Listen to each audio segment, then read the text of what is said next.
My name's Matt Robertson. I'm a composer and producer from Brighton in the UK, and I've got a pretty unhealthy passion with synthesizers.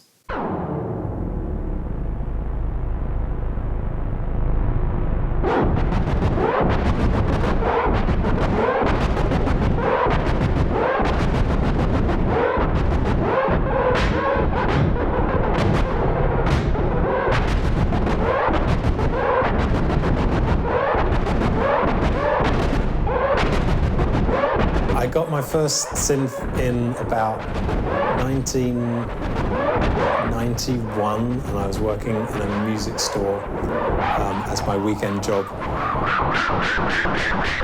And somebody brought in an old Roland analog synth, and they wanted to part exchange it for a new Yamaha home keyboard.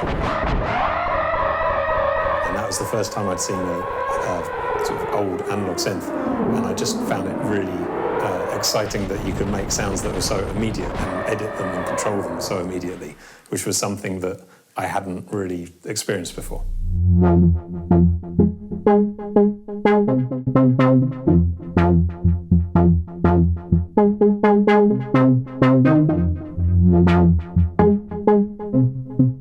It seems like in the last 3, 4, 5 years, people have started to get really interested again in what it actually means to play and perform electronic music, as opposed to just sort of produce it in the studio, which I think are slightly different things.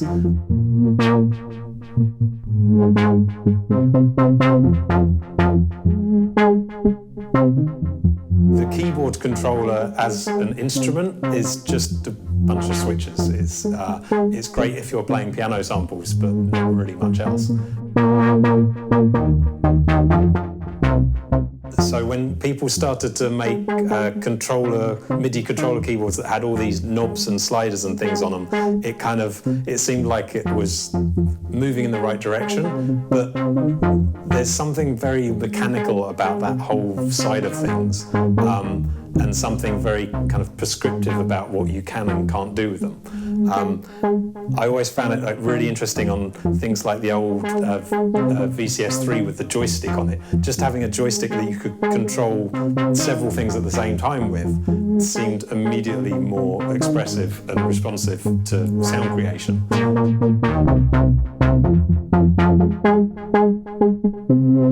And yeah, I just got really interested in sound creation and sort of control of sound. That's what really interested me.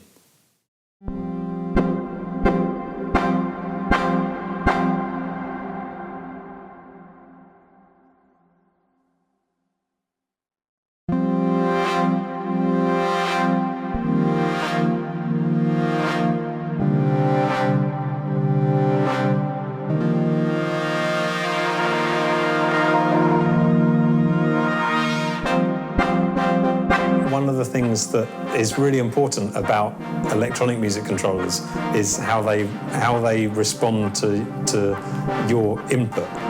Like an acoustic musical instrument, it responds usually to both being really delicate with it and being quite violent with it, and everywhere in between. It's quite difficult to get that kind of engineering and design into an electronic music controller. So one of the things that really impressed me about it was that it's really, really sensitive, and yet you can control it quite easily as well. So you can use the tiniest of touches to get data out of it, or you can use a really big touch to get data out of it.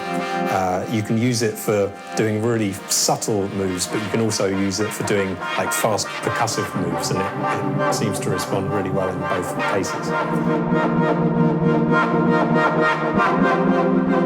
Where again, it's a very different thing from triggering the notes on a keyboard and turning the filter knob round.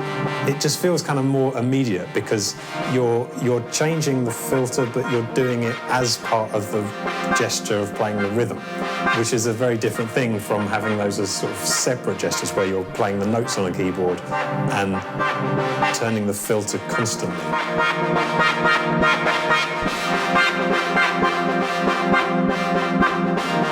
There don't seem to be any dead zones in it. So you don't get that feeling that you do with a lot of keyboard instruments where you have to sort of press it down a certain way before it does anything at all. It seems really responsive to just like really light touches, but then actually pressing it down a long way too.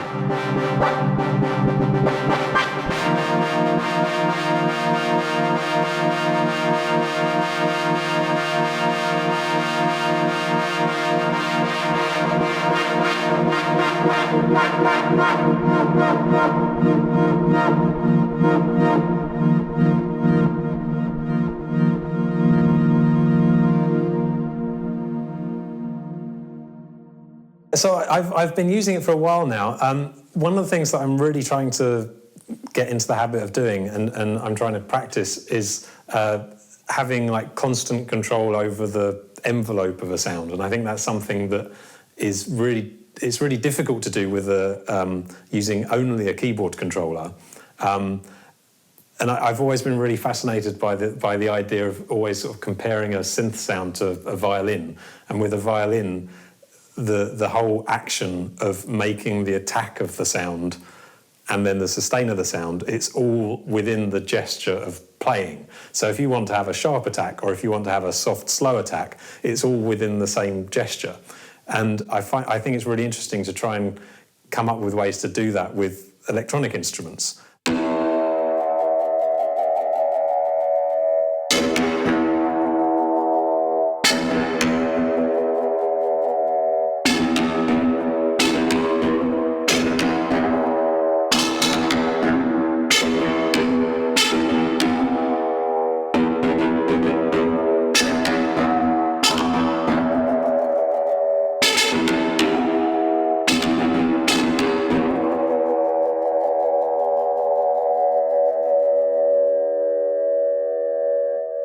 There's something about the design of it that I respond really well to. I think there's a really good balance of kind of responsiveness and give in it, and the way that the software's designed with it as well. The two sort of work together really well.